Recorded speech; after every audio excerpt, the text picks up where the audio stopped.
The 95-5 rule is a heuristic or marketing, heuristic popularized by the Aaron Bass Institute.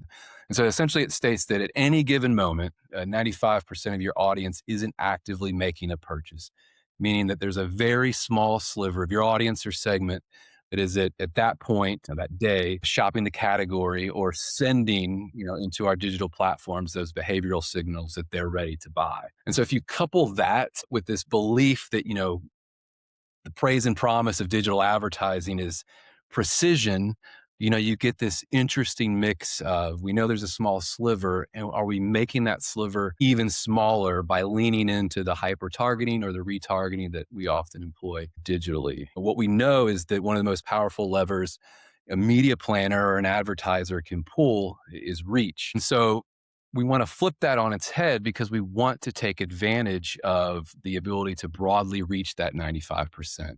We want to think about advertising more broadly, because it maximizes our ability to reach the larger part of our market before that moment that they move in market, because that's when advertising is actually a little bit more powerful, priming the audience before they're ready to buy or before they've made that competitor set. Also, it's generally less expensive. And then couple that with, we know over the decades of research that this is how brands grow. Generally, when we have a target, we tend to want to layer on areas of interest.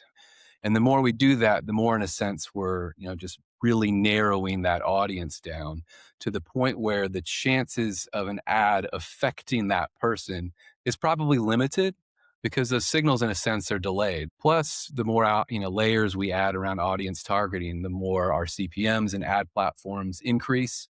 So it costs more to reach a smaller audience. And so really where advertising is advantageous is that moment before someone starts that, decision-making process, before I'm starting to select my 4 to 5 institutions that I want to actively search. You can read my article at voltedu.com